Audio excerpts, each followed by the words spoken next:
Most are afraid of unknown depths, skirting shores thinking world flat. I'm with the island girls in celebration of new religion. Nobody led me or said this way. I sailed alone on makeshift raft with wind as companion.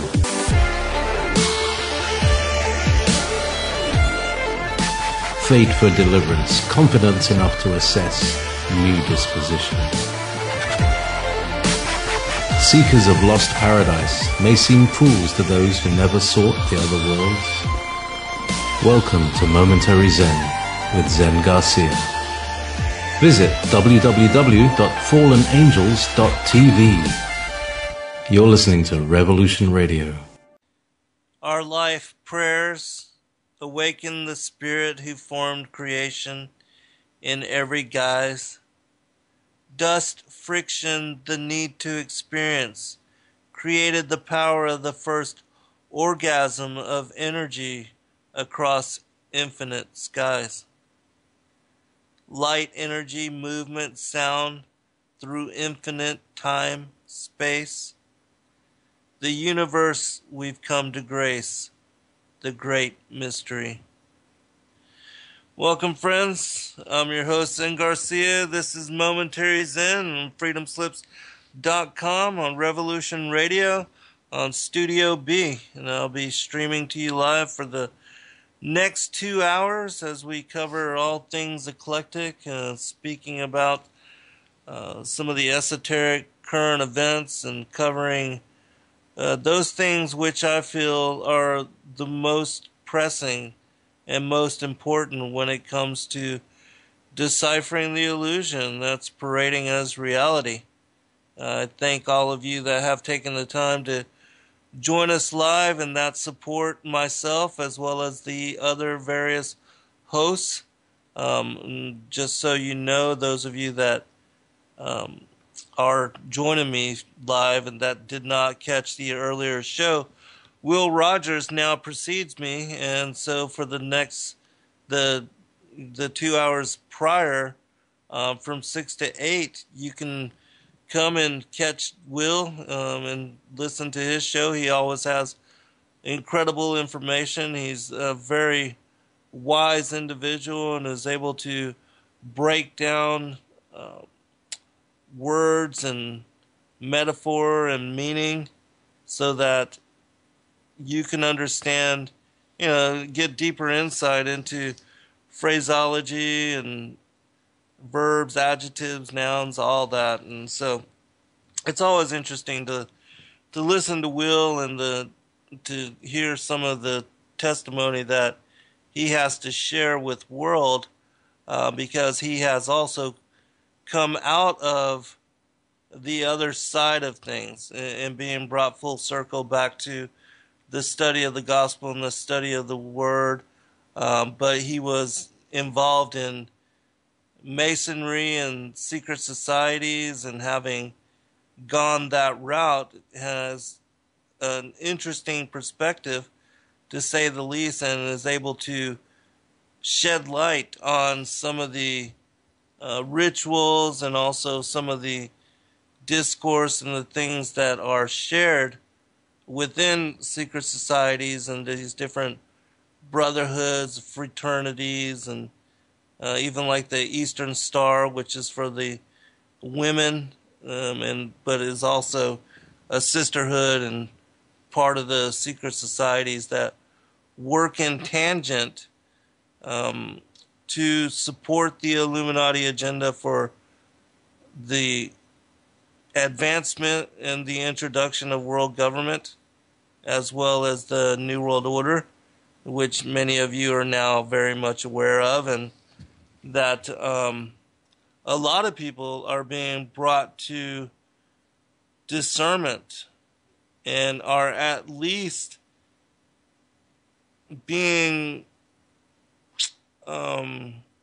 led to do some research into those areas, because the New World Order is being spoken about by political representatives and prime ministers and scholars and different individuals, industrialists, entrepreneurs. It seems like those three words keep coming up. And so for those that don't know what it is or what things are involved with the New World Order and the agenda surrounding it, a lot of people, because they're hearing it and hearing this catchphrase, they're wanting to know more. And so it's driving people to look into and to seek out alternative venues for understanding the world and what's going on with it and the prevalence of evil and how it is that we have been led to where we are now as world. And so that's one of the good things, because so many, are being forced to wake up and are being forced to go deeper than what is, the propaganda or disinformation of mainstream media outlets and these different corporate backed and sponsored news mediums. And so a lot of people are waking up and are being forced to reassess all they thought they knew and are being forced to look into things that are not being spoken about and that they're not being told from these corporate sponsored platforms. And so that's one of the reasons why Revolution Radio has attracted so many various hosts and why we have dedicated ourselves to, committed to certain time slots and to coming to you as often as I think some people probably do shows 7 days a week even. I myself am too busy to commit in such ways, but I do commit to, doing 2 shows a week and to covering information that I find that would be interesting. It also supports the research that I've done and the publications that I've brought to light in book form and the different video work that I've done. And so I'm finding that a lot of the things that we spoke about that a few years back, or even just 1 or 2 years back, seemed just so far out and so off track, and that it did not make sense to even a lot of those that were committed researchers and that were had dedicated a priority for their lives to coming to know truth in whatever ways they could find it, even as ugly as it sometimes is. That, like myself, you just want to know what's up and what's really going on. And that because not a lot of people do know and cannot really guide or direct you in coming to such discernment, we're having to rely upon each other and one another to really come to answer as to what is really going on. And so forums like this, radio programs like mine and like Will's and many of the other hosts that are here are to fellowship each other with one another so that we can encourage and empower each other, so that we can help one another to come to terms with some very difficult knowledge, and also to encourage each other in relationship with truth, and to also to be confirming witness to each other that we're we're not the crazy ones, that the rest of the world is crazy, or that they're the ones that are off. And even though they make fun of us, and they pretty much laugh at us, or um, joke around about us at our expense, there's going to be a time, and I think that time is sooner than later, where they're going to remember some of the things that we said, and that they're also going to be forced to eat their words. And they're going to remember all the jokes at our expense, but then they're going to realize at some point that we were ahead of the game, and that we were only trying to share things which they should know as well, in the importance of, because we have a concern for humanity. We want people to understand what's going on, and we want them to know truth and to make it important for their lives, so that they can lead others and teach others, their own children, their families, their loved ones. And you know how so many people in relationship, they talk about things that just don't really matter, and they can't really go deeper into any kind of a subject, because and this is, they may have been married 20, 30 years, but still they can't speak on anything of a more profound level. And there's nothing more profound than truth, and being able to share with somebody else that you click with, and that can also understand some of these advanced concepts. Talk about the New World Order, the conspiracy side of things, the prophetic and the biblical aspects of what's going on, and also with the ancient alien theory, and the Sumerian teachings, all the wisdom texts, and how all of these things tie together.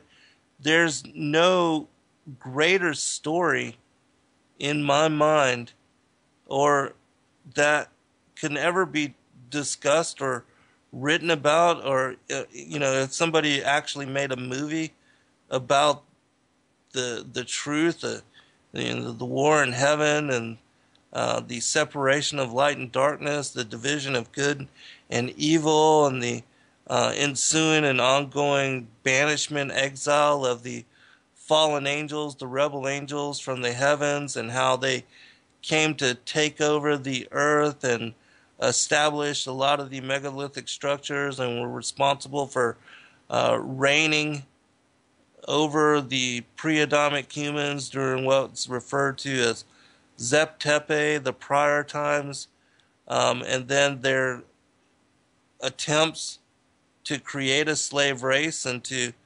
corrupt the DNA of both the pre-Adamic humans as well as creatures and also plants, and how that led to the Most High creating us, modern humanity, in his own image, and that Adam and Eve being placed into paradise and separated from the rebel angels in order to protect them from temptation and also from being corrupted.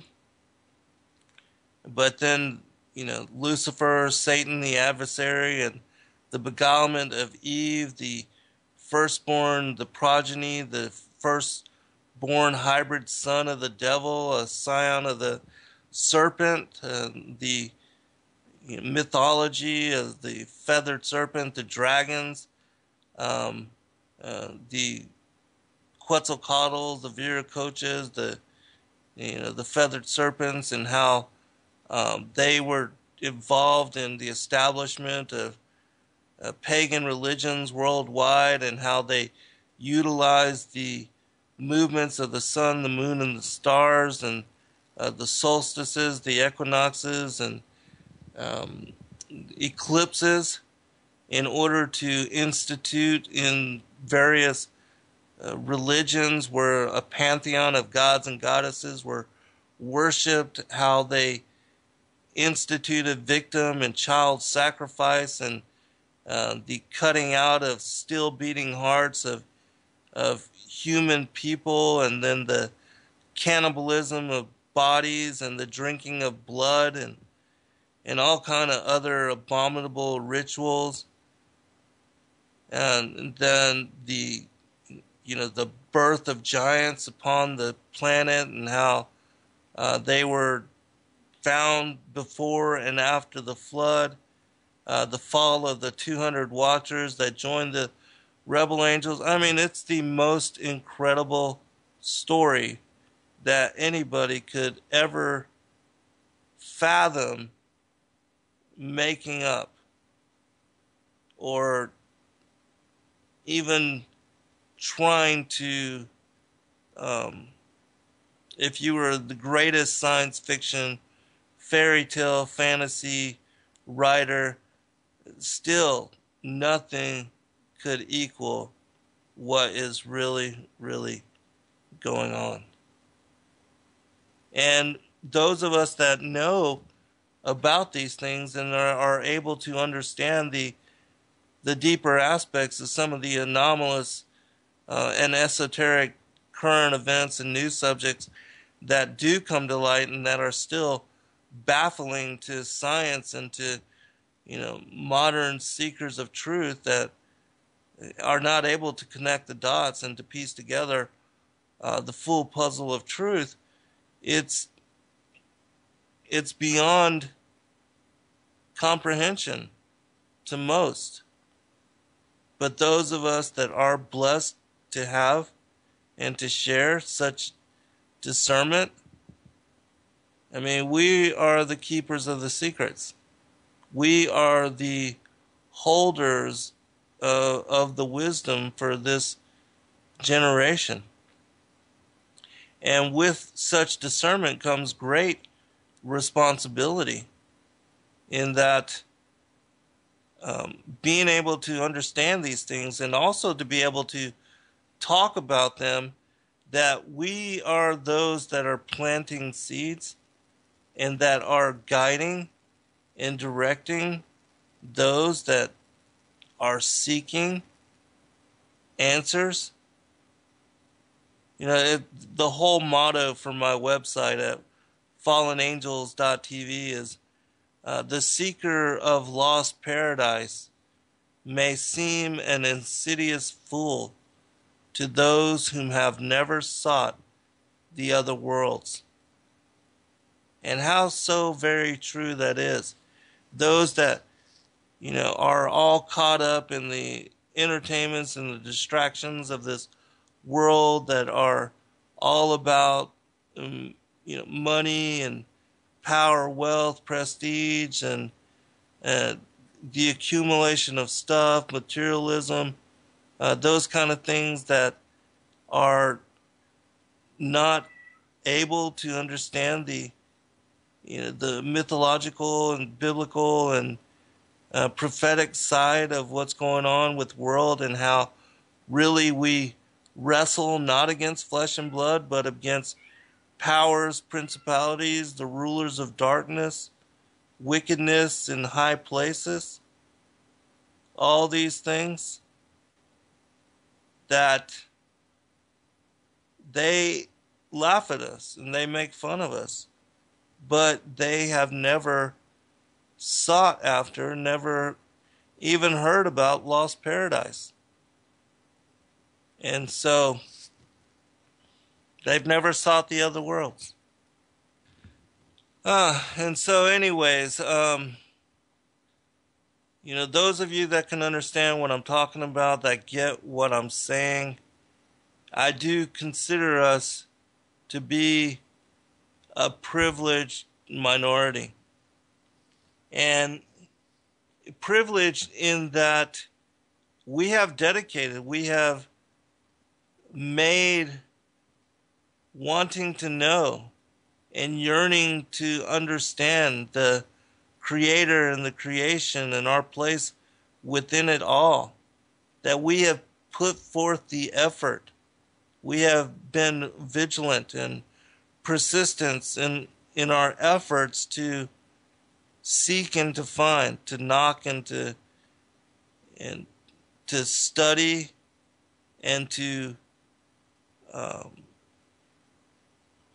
look deeper into those things which most people, most populations, and most others care nothing about. And so that's why. It's not just that, we found one particular book that had all the answers in it, or that we met somebody that was able to explain all things to us so that everything just all of a sudden made sense. No, it was a long, very drawn out, very trying, and very long journey. A very long voyage for all of us to come to discernment, to come to knowledge, and to be able to bear witness to the things that we understand now. Who we are, why we're here, what all of this is about. Those things that individuals, scholars, prophets, men of knowledge have sought for forever long, that have been wanting to know about since the inception of humanity here upon the planet. Well, we just happen to be part of that generation where the Spirit is being poured out on all flesh. And as such, there are going to be many alive in this day and age that are being brought to such discernment. There's a passage I want to share that's from Matthew chapter 13. It says this, and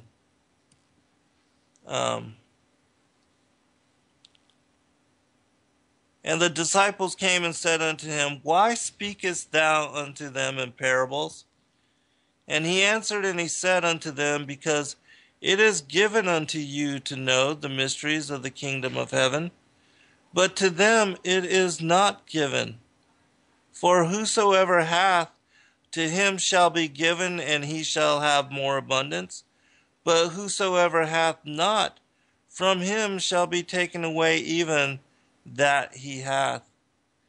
Therefore speak I to them in parables, because they seeing see not, and hearing hear not, neither do they understand.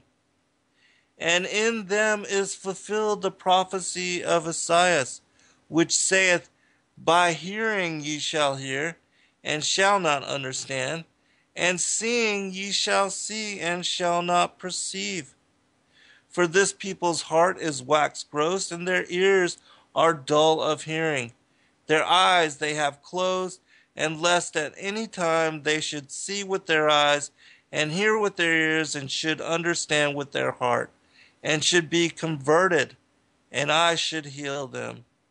But blessed are your eyes, for they see, and your ears, for they hear. For verily I say unto you, that many prophets and righteous men have desired to see those things which ye see, and have not seen them, and to hear those things which you hear, and have not heard them. And so it's my opinion that those of you that truly get it, that have put forth the effort, that have been brought to discernment in a way that most of the world has not. It's because you are to be part of those that are to be blessed and to be privileged to, and to be entrusted as wisdom keepers. That, as I said earlier, that with such discernment comes great responsibility. So,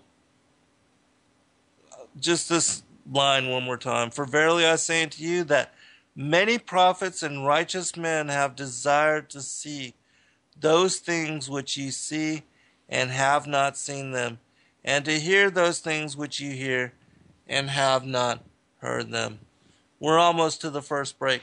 When we come back from break, I'm going to cover some things talking about the mark of Cain, which in my opinion, has to do with some of the things that are why the seed of the serpent, the seed of Cain, why the elites are different, genetically predisposed and inclined to behaviors and to certain things that the other aspect of the population and the seed of the woman do not have found within them as trait.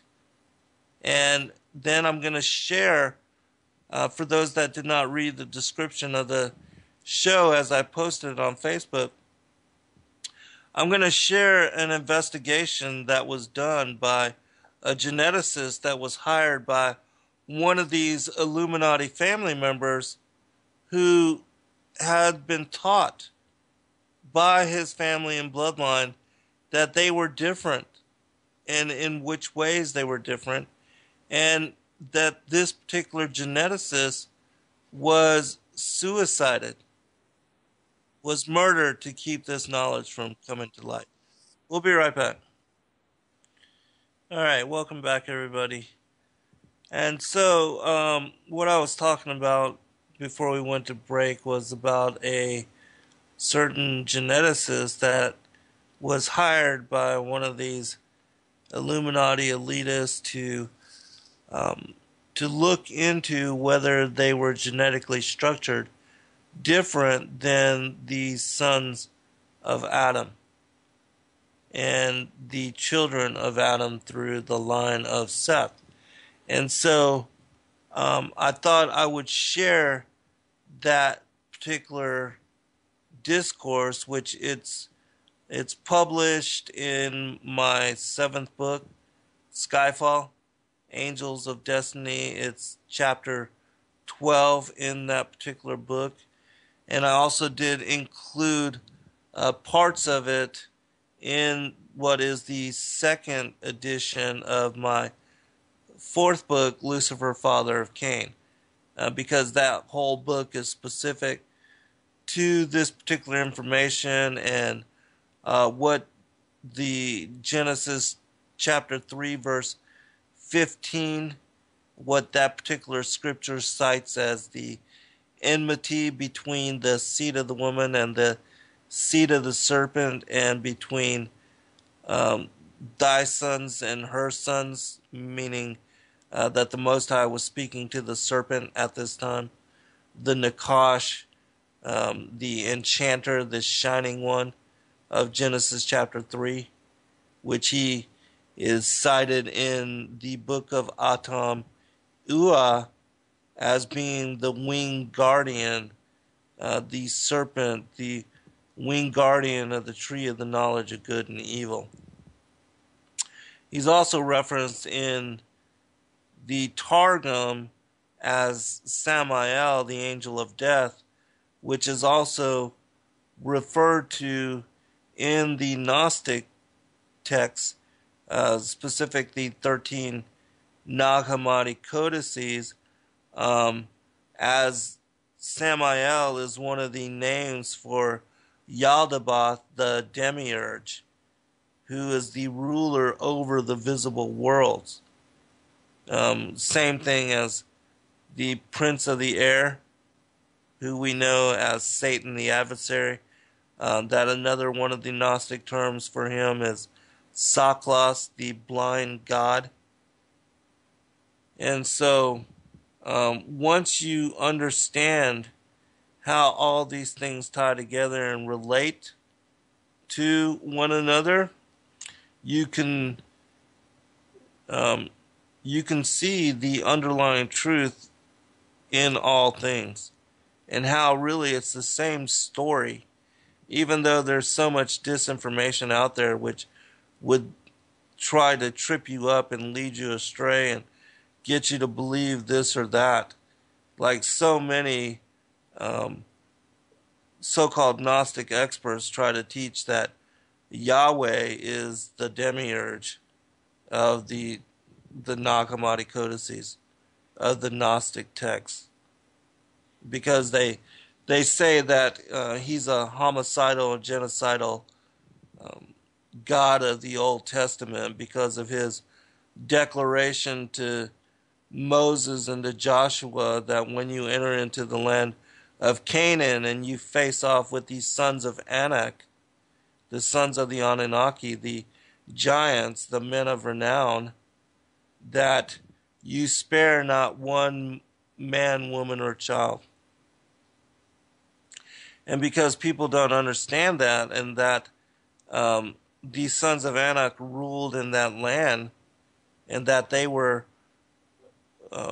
worshippers of their fathers, the fallen angels, the rebel angels, the gods and goddesses of these various pagan religions, the pantheon of gods and goddesses, and that they demanded blood and victim sacrifice, child sacrifice, and engaged in cannibalism and also the drinking of blood, that was the reason why he levied such a harsh judgment upon them.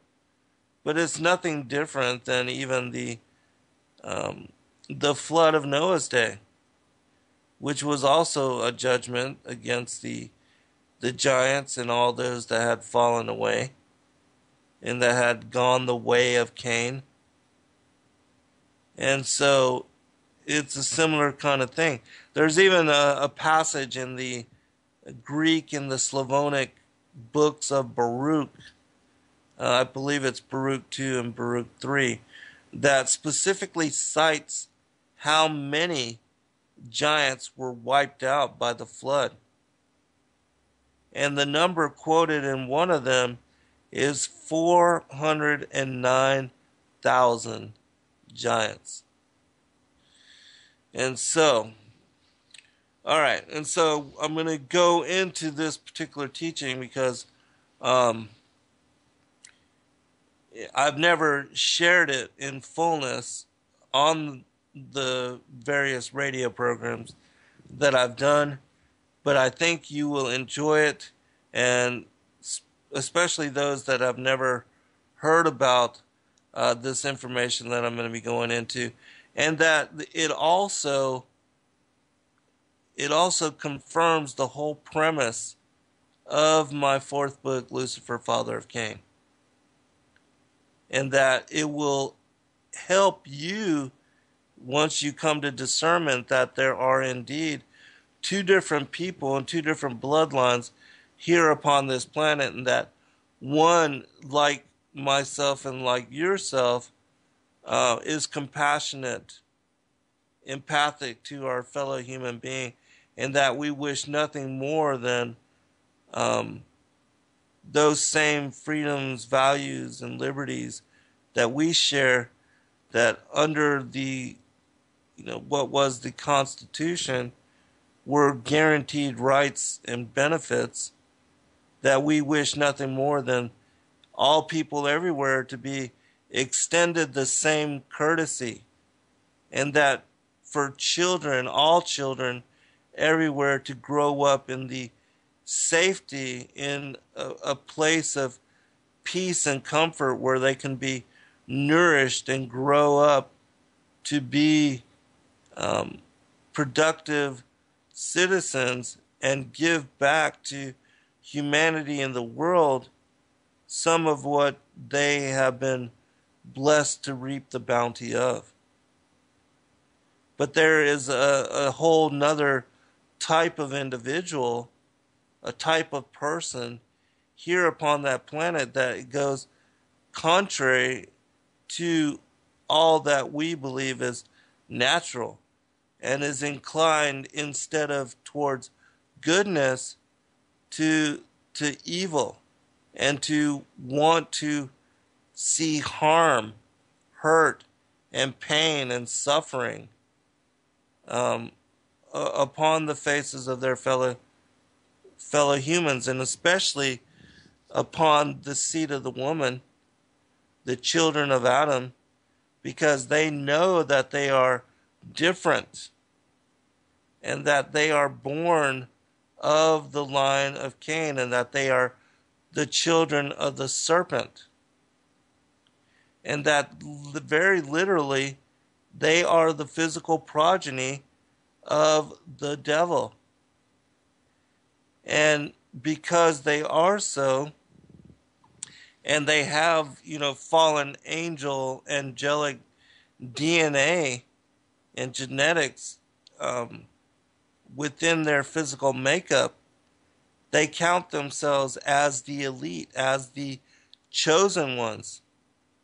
And that they believe that because of such predisposition, they have the divine right to rule, the divine right of kings to rule over and to oppress and to treat humanity as they wish, with whatever whimsical desire they want, however it is that they want to treat us.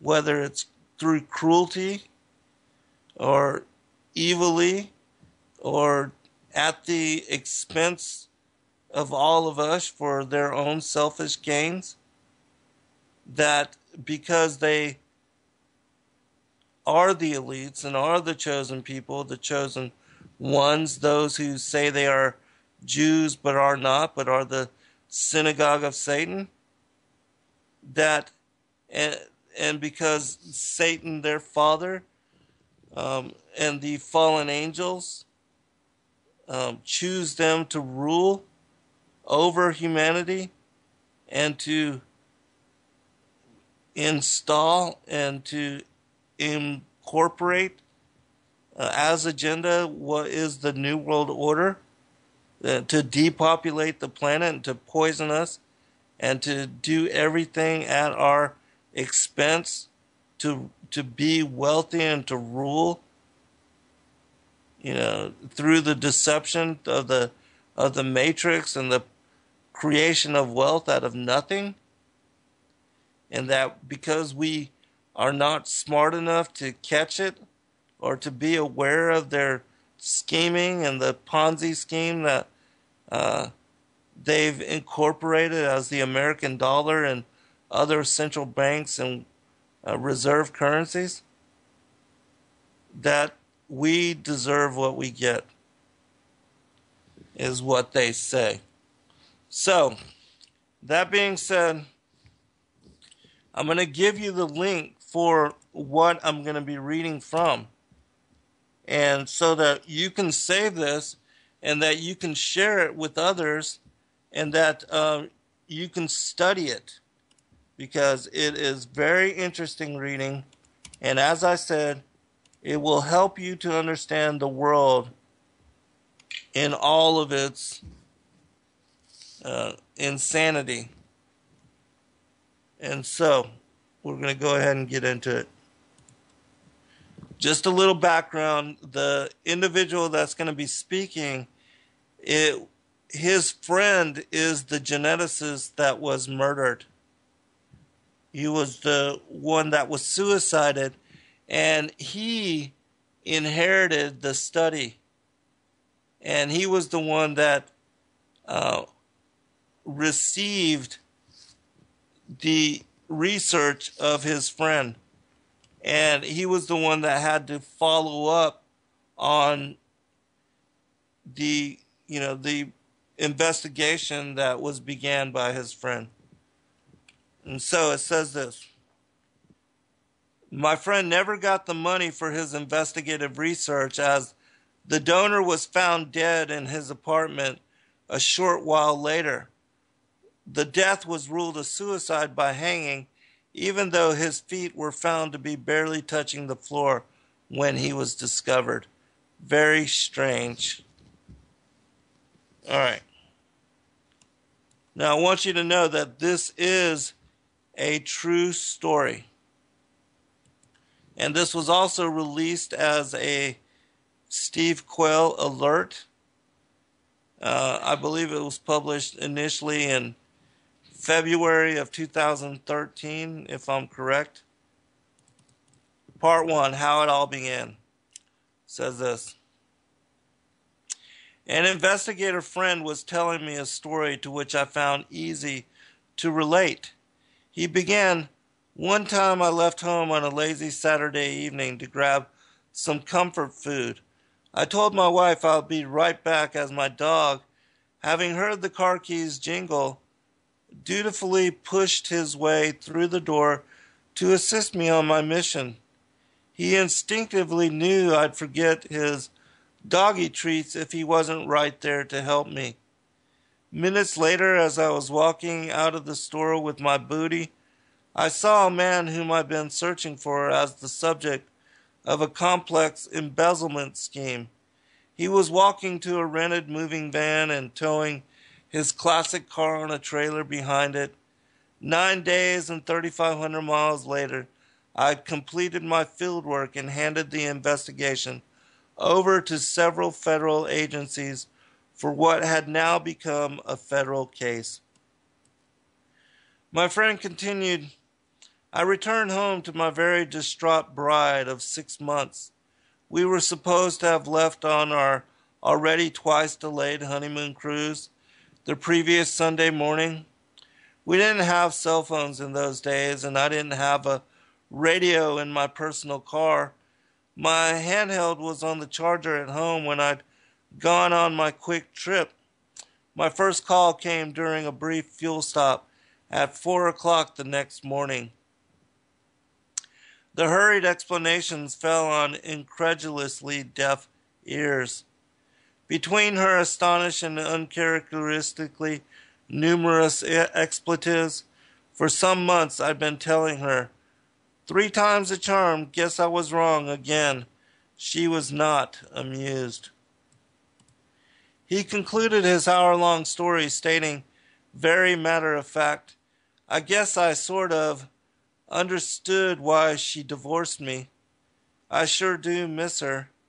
He then proceeded to explain how this life lesson had led him to understand one of his many laws of investigations, which, like a box of chocolates, were offered in no particular order and are only predictable by their unpredictability. I then proceeded to break what is now one of my laws. Never ask this guy a question without having first taken a bathroom break. He tends to be pretty long-winded, but the stories are generally worth it. So I asked, "What are some of the other laws you've come up with?" I knew the moment the words came out of my mouth, I should have restricted my questions to just one law. Hard to do with good chocolates. Without breaking stride, he says, "Belief is the driver of action," and proceeded into another long and winding story in order to give me his historical rationale for the law. About 20 years ago, oh boy, my first clue, this was going to take a while. I had recently completed my latest physics project at a location that uses a number for a name. A college from my time was an Air Force OSI agent specializing in advanced sciences and technology. He had heard I was heading to England for a very long overdue vacation and asked me if I'd volunteer to help him while I was there. He needed a witness on a simple mission to collect some evidence. Unwittingly, I said, "Sure, no problem." Oh, nuts, I just violated a law every service member knows all too well. Never volunteer. The smallest chocolates are always the ones with the nuts, usually. My friend continued his recollection of events. We went to a private city within the city. Security was well concealed but omnipresent to a trained eye. We went to a private office and met with a man whom I later came to know as a member of one of the wealthiest families on the planet. He talked with us briefly about funding a scientific investigation my friend was going to pursue. He invited us to dine with him at his residence later in the evening. In the interim, my friend proceeded to tell me how the man had apparently had a not near-death experience during a medical procedure. He'd apparently had a Pauline-like angelic encounter during which opaque and serpent-like scales had fallen from his eyes in the presence of a divine messenger. Layer after layer of lies and deceptions dissolved before him. At its conclusion, he came to believe his entire life was one of a big rubber band roll of tangled lies, every new one bigger than the last. He resolved to turn to a new way and set out to change his life and the world. After dinner, we collected blood tissue, hair, and oral swabs. He'd recently had a dental procedure and had saved a tooth, which he dutifully preserved in a small paper bag in his freezer. I videotaped the collection process as the evidence was bagged and tagged. My investigator friend continued his narrative on the plane ride back stateside. My friend, who at the time was one of the most knowledgeable DNA researchers on the planet, pulled out the biggest piece of mental jerky I'd ever gnawed on. His benefactor, test subject, believed that while most of the sons of Adam had double-strand DNA, he had been told by his family that he and his blood relatives were distinctly different and that he, like his fathers before him, had triple-strand DNA. He wanted my friend to secretly prove once and for all if this was true or not. The subject claimed that his extended family and their cousins, who are kings, queens, princes, and princesses, as well as leaders of industry and banking worldwide, believe that they are children of another worldly race of humanoid beings. He'd been taught by his tutors that once upon a time his ancestor had fallen to earth after some cosmic calamity in the time before the garden. We'll be right back. We'll pick it up on the other side. Hey, welcome back, everybody, for a second hour. I'm your host, Zen Garcia. This is Momentary Zen. We've been talking about the enmity between the seed of the woman and the seed of the serpent, and speaking about an investigation that was put forth by one of the world's most renowned at that time DNA experts, researcher, and how he was suicided in order to keep this information from reaching the public. But before I do go into and follow up on the previous segment, I do want to remind the listeners and those that catch the archives that we do need your monetary support, that Revolution Radio is the largest listener-supported, corporate-free, commercial-free radio network on the planet and on the internet, and that in order for us to be able to continue coming to you in the ways that we do, by utilizing this radio network as a platform for truth and not having to be biased in any way or to be exclusionary as far as being able to talk about certain aspects of truth, or in targeting the Illuminati of the New World Order and exposing them in the way that we do,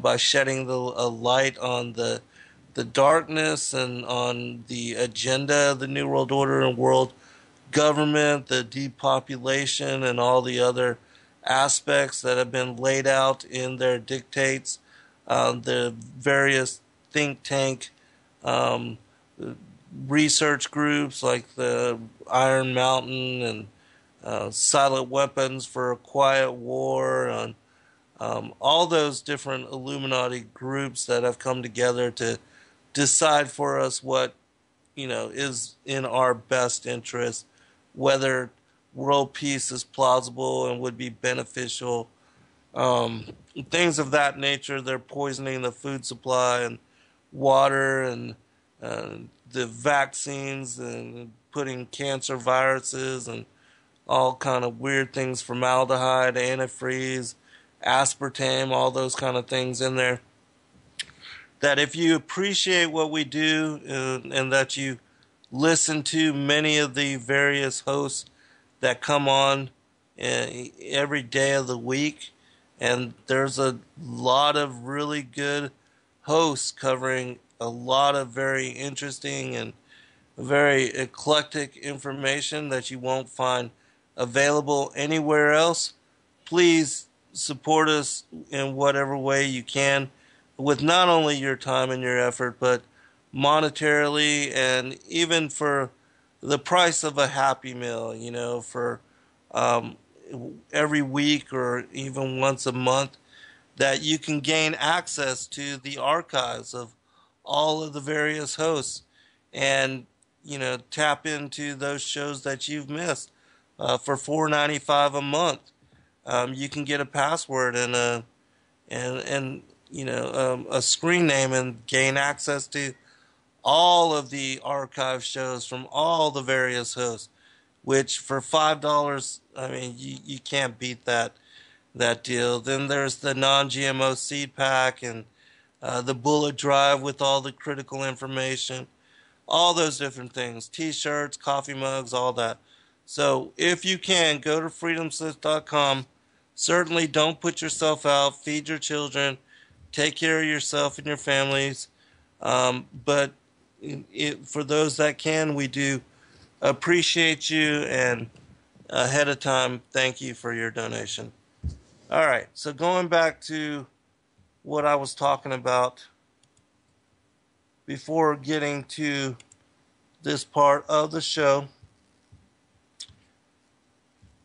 we're going to pick it up where I was talking about he'd been taught by his tutors that once upon a time his ancestors had fallen to earth after some cosmic calamity in the time before the garden. Now we know this as, Lucifer being cast out and the rebel angels all being banished before the garden. This is the war in heaven, the separation of light and darkness, the division of good and evil, which occurred on the second day. He believed that while their ancestral mother was Eve, their ancestral father was not Adam. He was torn to know if a child of Cain was actually genetically different and whether he could be saved. My friend never got the money for his investigative research, as the donor was found dead in his apartment a short while later. The death was ruled a suicide by hanging, even though his feet were found to be barely touching the floor when he was discovered. Very strange. My friend's wife gave me all of his research and notes upon his own untimely death some years later, leading me to bite into another chocolate in the law of investigations box. Fact is often stranger than fiction. And so, not only was the donor suicided and killed off, but then his friend, who was the well-known and world-renowned researcher, he was also killed, and so this individual then inherited his research. Continuing. My investigator friend continued his tale after my return from an overdue bathroom break. It was a long plane ride home. The funeral had been difficult for me. Losing a close friend at such a young age was not easy. Because of the nature of his work and mine, our talks had mostly been cryptic and necessarily too few and too far between. His young wife had only been with him a short while. Much of his early years and most of his real life were completely hidden from her. Need to know type stuff, and she didn't, so she didn't. Flash drives were common then. A removable hard drive sat in the open briefcase on the seat next to me in what originally had been a box for Christmas cards. A lone card sat on top of the unusual assortment of contents. It pictured a cat which had apparently licked the socket of a strand of Christmas lights that its owners was stringing atop a tree. It was a snowy setting in front of a festively lit home. The cat was amusingly adorned in a tangle of colored lights as it hung midair between the starry heavens and its hell, every limb painfully extended in a different direction, and every hair standing on end under the shock of electrocution. A similarly shocked dad was teetering atop of his now tipping ladder next to a window where small children and the wife, mouths agape, watched helplessly. An old hound dog laid on the porch nearby, barely raising one eyebrow to take in the entertainment. With the crowning star of David blazing brightly in his hand, only moments from the completion of his task, Dad was now headed on a previously unexpected trip, and so was I. Although the sticky note affixed to the top of the box stated simply 107, an operational code name I was once known by, the card was, when opened, stated only my Christian name with the following brief message: "Do what you do. I'll expect a complete report when you get here. Since you're reading this, I've already gone ahead." He signed the card Slowpoke. That was the name I had given him once when we were young and brimming over with life and innocence. Reading the note, my eyes uncontrollably began to tear up. I suddenly felt much older and alone. I dwelt on the card, his note, and on our very unusual lives for the rest of my long trip home. Good friends, old friends, aren't easy to come by.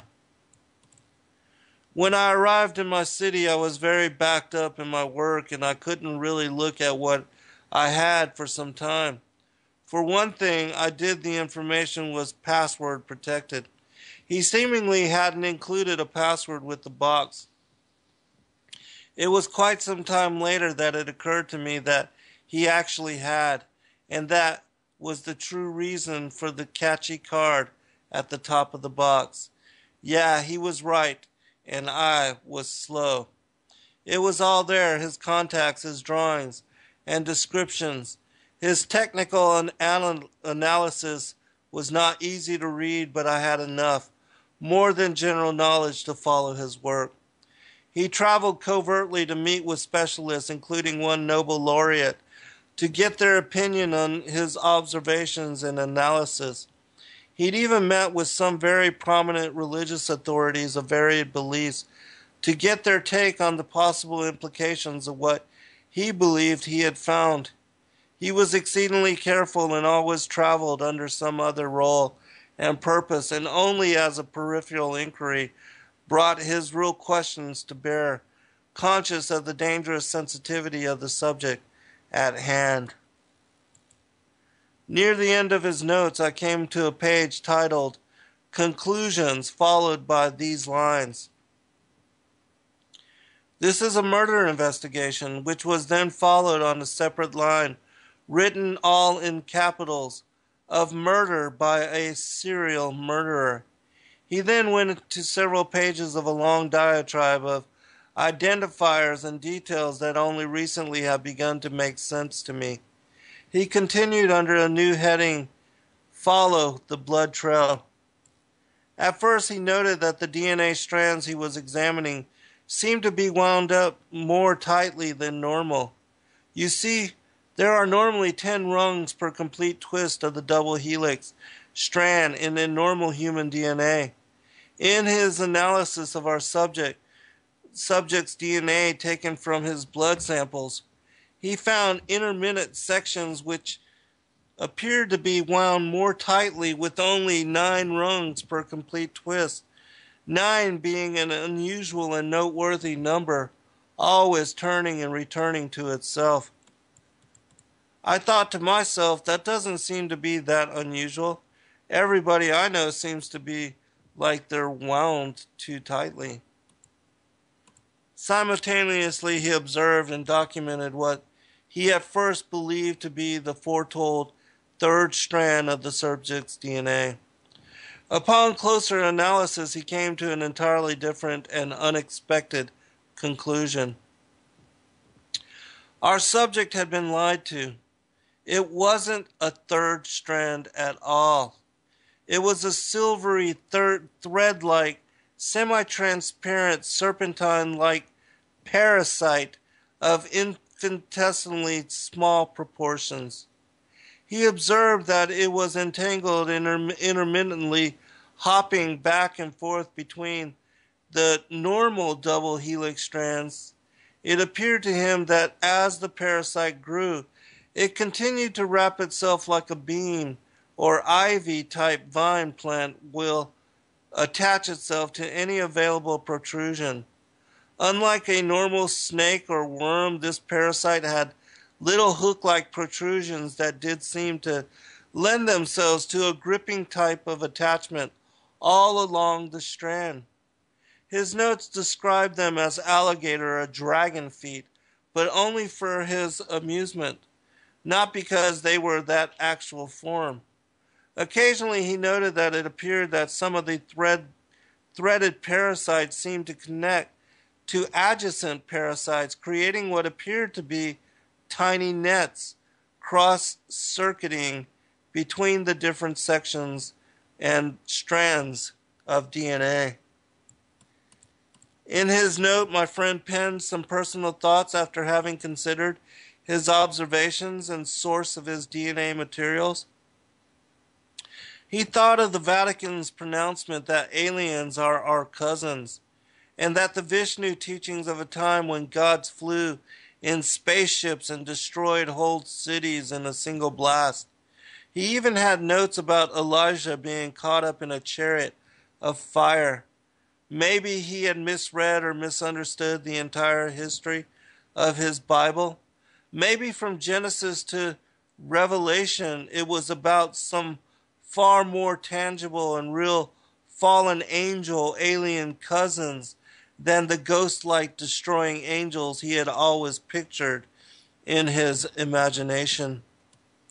He gazed at it and studied it in shocked disbelief and asked to himself, is this pathetic little blood-sucking worm the tiny origin of the tyrannical destroyer of so many lives and worlds? But he could not escape the fact that, small as it was, the DNA strands that it were attached to were just as small, and both had the informational encoding to make good or evil. Yes, the DNA and the serpentine creature entangled in it potentially bore the information, knowledge, blueprint to create good or evil. My investigator friend continued, I remembered the time I had sat with a hard, cold desk under my arms as I stared back into the false Cheshire grin surrounding that mouthful of fake pearly whites. He was staring me down from his star chamber seat, waiting for my answer from in front of the concealing screen which provided me only partial anonymity from the rest of the gallery. You see, he thought he'd caught me in a lie with what I had told his in-house investigator. But his investigator's authorizations and clearances were not the same as the senators. I replied, as you know, Senator, the lie is different at every level. And so it was, and so shall it always be. In this life, anyway, from the highest thrones in this world, and now, here again, right down to the tiniest strands of DNA. It's lies, lies, lies, all the way down. The truth is, the so-called third strand of DNA that somehow could make them superior was just another lie from the father of lies. In the end, it was just another lecherous, parasitic, alien hitchhiker on the road of life, trying to deceive the vulnerable into forfeiting their birthright for a bag of magic beans. My friend tried and was trying at the time of his death to determine if there was a way to separate the writhing and gripping in entanglements of this demon seeds from the host DNA without destroying the host. He also speculated on possible ways to identify the reptilian hosts who walk among us while living in the grip of the reptilian seeds' alien possession. It was here that I began my work, picking up where my friend had too abruptly left off. Deep in my thoughts, my friend continued. Once again, I'd reached into life's box of chocolates. Interesting thing, he noted. There's usually some chocolate-covered jellies with red-colored sprinkles on top in life's little box of chocolates, and I liked those. But this time, it seemed like I'd reached instead for the 3 pastel-colored, hard-shell candy-coated nuts at the center of the box. I did remember clearly that it seemed like just as I closed my eyes and started to munch, I began to feel dizzy, and for only a moment before I felt myself beginning to spin and teeter over and down into the rabbit's hole. There are more laws of investigation, my investigator friend brought to my attention, and he began quoting them to me. First, belief is the driver of action, which bore repeating. He then seemingly digressed, saying that the smallest chocolates are always the ones with the nuts. And of course, a law I had come to understand. Fact is frequently stranger than fiction. Becoming increasingly more animated, my friend then said something that really made me think. The lie is different at every level, and so it was, and so shall it always be. In this life, anyway, from the highest thrones in this world, and now here again, right down to the tiniest strands of DNA. It's lies, lies, lies, all the way down. My friend then cited Pellegrino, Powell, and Sir Isaac Asimov, who penned the 3 laws of alien behavior. Law number 1. Their survival will be more important than our own survival. If an alien species has come to choose between them and us, they won't choose us. It is difficult to imagine a contrary case. Species don't survive by being self-sacrificing. Law number 2. Wimps don't become top dogs. No species makes it to the top by being passive. The species in charge of any given planet will be highly intelligent, alert, aggressive, and ruthless when necessary. Law number 3. They will assume that the first 2 laws apply to us. And so my colleague continued. My friend told me how his dizzying mental fall was eventually arrested by a very hard floor. In the mixed box of investigator laws my friend calls life, those 3 pastel-colored, candy-coated, and chocolate-covered nuts can apparently be some very hard pills to swallow. He raised his voice. Doug, he shouted, rousing me like a freight train. Doug, it hit me like the hard ground we're standing on. It's all around us, everywhere. They think of us like aliens, but they're the aliens. Don't you get it? They're laughing at us. They think they're the children of space aliens from another world marooned on this tiny blue orb. They're just doing time till they can figure a way off this rock so they can get back up to their Death Star moonship and figure out how to fix it and then head back home to mommy. I sat there listening as he continued to talk. I looked at the heart-shaped Valentine's box of chocolates I'd given my wife earlier in the week. We'll be right back for final segment. All right, welcome back everybody for final segment. I'm going to go ahead and continue reading so that I can make it through this. I hope that this information blesses your life. It certainly confirms the whole premise of my fourth book, Lucifer, Father of Cain, which I think helps people to understand the gospel and what we're dealing with as a world, unlike any other discernment or book really can do. So, continuing. I sat there listening as he continued to talk. I looked at the heart-shaped Valentine's box of chocolates I'd given my wife earlier in the week. Sure enough, when I opened it, she hadn't eaten any yet, but she had humored me with a perfunctory, "It's the thought that counts," and a peck on the cheek. I guess it's some kind of highbrow female smarter than everyone else, non-fat thing. Anyway, sure enough, there they were, the delightfully showcased evil omens, 3 large, pastel-colored, candy-coated, and chocolate-covered nuts. Just as my friend described. Forewarned is forearmed, that's what I say. I picked a safe, fat, and round soft chocolate or two before I put the lid back on the box. I wasn't ready to drink the Kool-Aid yet, but I wasn't shutting him down either. He continued, "See the way I see it. It's all about the blood. They marry and intermarry to keep the alien blood pure. That's why all the incestuousness in these elites, royal cliques, they're keeping it all in the family." He then explained how he'd found that this guy and that girl were actually related to some other guy who wasn't the guy we were all lied to about, who was so-and-so official's father or mother.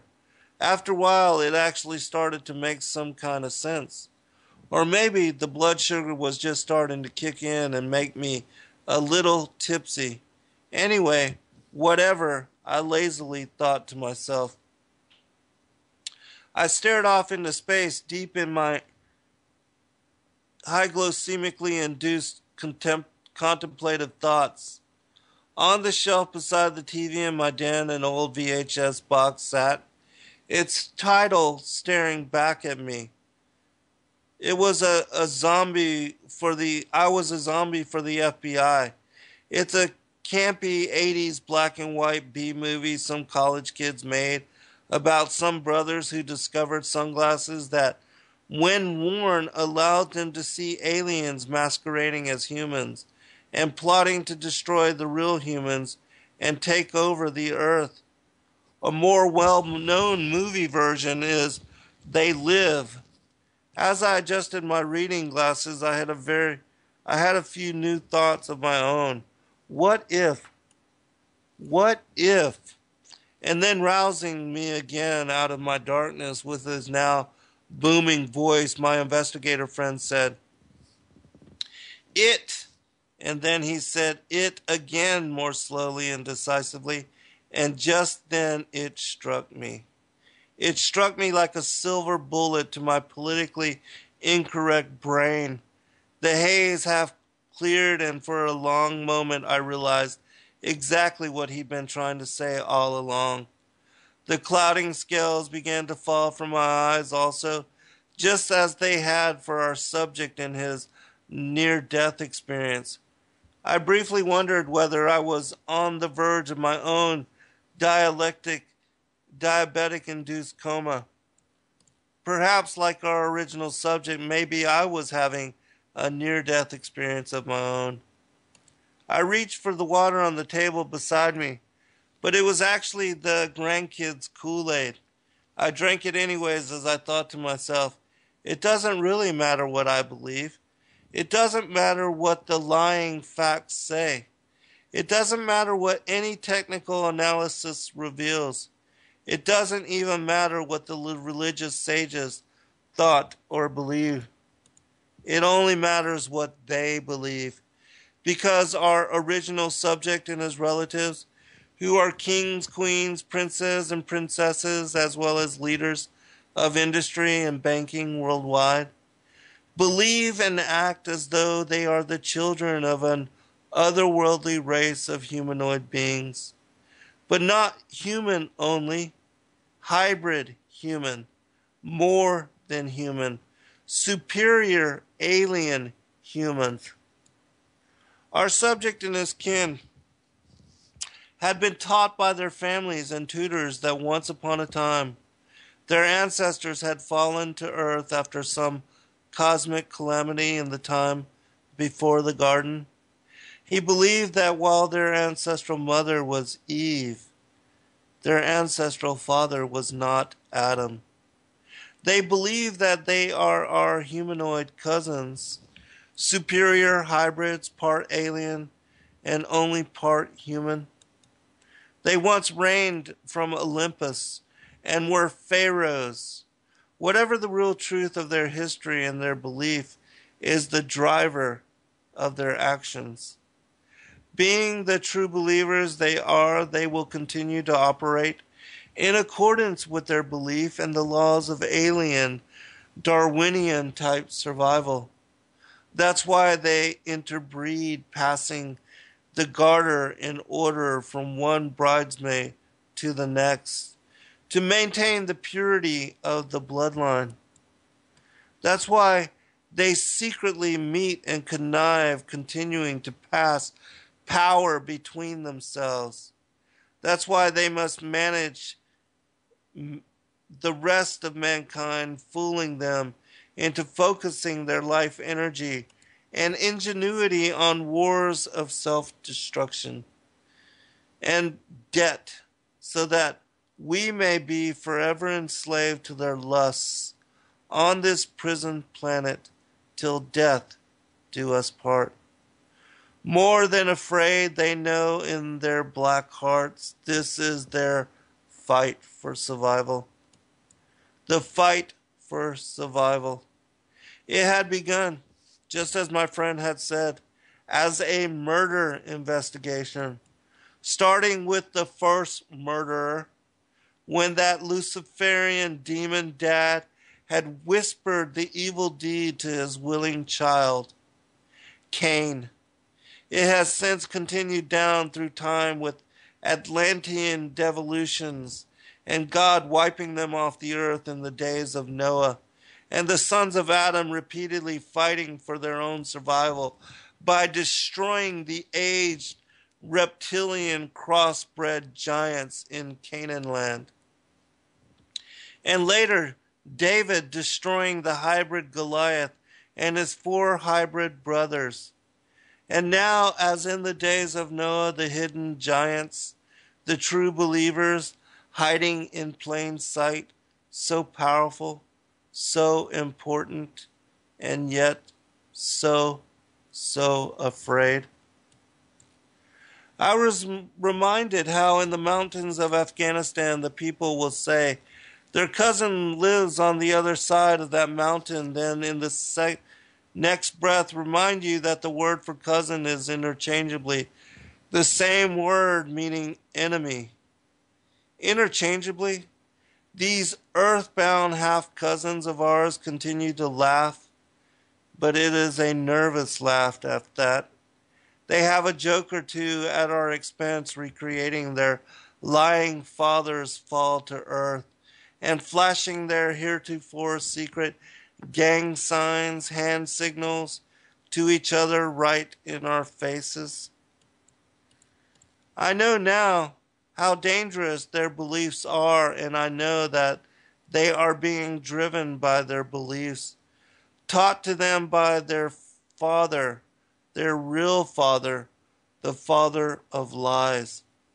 And even now he knows the truth and whispers in his initiate's ear, just as he first did in Cain's ear.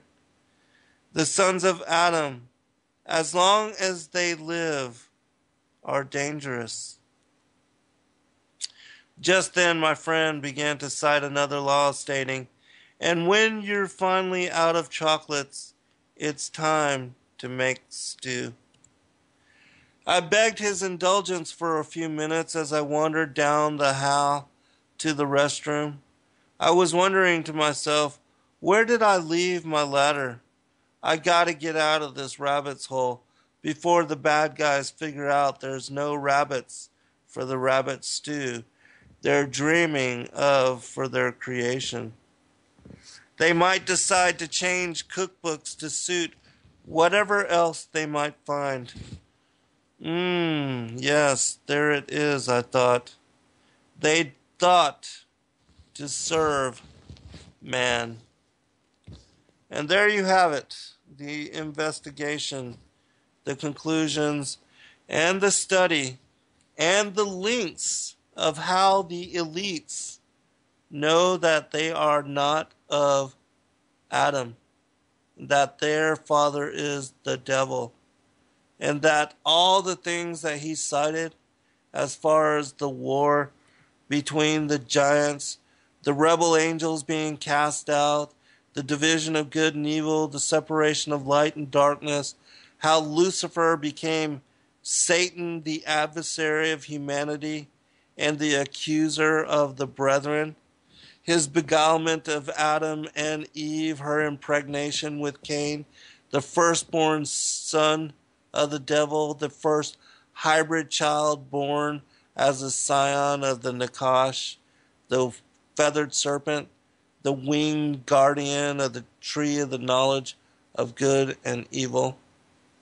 The ensuing imploration by the patriarchs of Adam's line through Seth, because Abel was murdered by his half-brother, to never mix or intermarry with the sons of Cain, or the line of Cain, and how they are not genealized with the children of Adam, the seed of the woman, and how Christ, when he died on the cross, fulfilled the prophecy, which is one of the first prophetic utterances in Genesis chapter 3 verse 15, where it talked about the son of the woman, the seed of the woman, how he would crush the skull, the head of the serpent, at the same time that it would be nipping at his heel.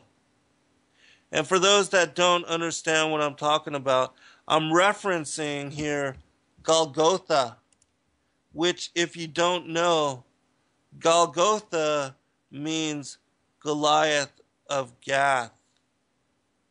Goliath of Gath, because see, when David chose to go out and to fight the Philistine champion Goliath, and he took with him 4 sling stones, all with the names of his fathers, the patriarchs of Adam's line. And he used the one sling stone and hit Goliath dead center between his eyes, and stunning him, knocked him to the ground, in which he then ran up, grabbed his own sword, and decapitated him. And then, taking Goliath's sword and his skull, his head, he went into Jerusalem and paraded it, showed it, held it as a trophy to the children Israel, and showed to them how he had defeated the Philistine champion, how Yahweh had given him glory over the mocker of his people. And then, taking that skull, he buried it in a place called Golgotha, the hill of the skull, Calvary. And that when Christ was crucified on the cross, he was actually crushing the head of Goliath, who is the seed of the serpent. And that prophecy that was uttered in Genesis chapter 3, verse 15, would be fulfilled thousands of years later on the mountain there in Jerusalem, as Christ, being crucified and succumbing to death, died on the cross and was at the same time crushing the skull of Goliath, as the same as Goliath was nipping at the heel of our Savior and Messiah. And then 3 days later, he arose from the dead, and being resurrected to life, resurrected the other patriarchs of old, who, being sprung from the graves, were seen throughout Jerusalem. And they were called to witness to the things that had been done by Christ in breaking open the gates of iron, the doors of brass, and freeing all those that had died and that were awaiting in Sheol, from Adam to the thief on the cross. And taking them back into paradise, he gave them over to Michael, who then baptized them in the Arturian lake. And having been baptized, they were allowed into New Jerusalem, the city of God. They had to return to their first estate in what was the first resurrection. And they are there awaiting for us now. As Christ said, I go now to prepare a place before you. There are many mansions in my Father's house. We all are aspiring to the same. And so I hope that you enjoyed this story, because it also helps you to understand the gospel in a way that you never otherwise would be able to.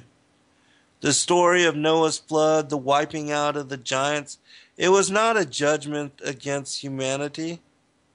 Just as the Most High's declaration, Yahweh Yahuwah's declaration, the I am that I am, to wipe out every man, woman, and child when entering into the land of Canaan, which was occupied by the sons of Anak, the giants, the men of renown, those that abducted women, raped them, took them as wives, impregnated them, and that sired the giants of old, the fallen angels, the watchers, their interdiction into the affairs of humanity. All of this, it has always been a war between these two bloodlines, these two seed lines. And that even at the end of days, when Christ comes again, it would be the same thing. The harvest of the wheat and the tares, it's the same thing. The fulfillment of the prophecy, the eradication of the children of evil, the sons of Belial. It says this, and his disciples came unto him, saying, Declare unto us the parable of the tares of the field. He answered and said unto them, He that soweth the good seed is the Son of Man. The field is the world, the good seed are the children of the kingdom, but the tares are the children of the wicked one. The enemy that sowed them is the devil. The harvest is the end of the world, and the reapers are the angels. As therefore the tares are gathered and burned in the fire, so shall it be in the end of this world. The Son of Man shall send forth his angels, and they shall gather out of his kingdom all things that offend, and them which do iniquity, and shall cast them into a furnace of fire. There shall be wailing and gnashing of teeth. Then shall the righteous shine forth as the sun in the kingdom of their Father. Who hath ears to hear, let him hear. And so, my friends, as Christ said, I will open my mouth in parables. I will utter things which have been kept secret from the foundation of the world. And as we stated earlier, that the righteous men and the prophets of old had desired to know these things, but most they do not have the ears to hear, the eyes to see, nor the mind to understand. But unto you it is given to understand. For verily I say unto you that many prophets and righteous men have desired to see those things which ye see, and have not seen them, and to hear those things which ye hear, and have not heard them. You, my friends, are the keeper of the secrets. You are the wisdom keepers, the holders of ancient metaphor. You are to plant the seeds, to share the knowledge with those that are ready. It says, when the student is ready, the teacher will appear. And how so very true. And you are those teachers. You are to help, guide, and direct, and to share truth with those that are seeking, that want to know more than anything the truth of what's really going on in this world, and how we wrestle not against flesh and blood, but the powers, the principalities, the rulers of darkness, wickedness in high places. God bless all. Good night. And stay tuned for Vinny Eastwood. He'll be on following after me. Good night, all. God bless.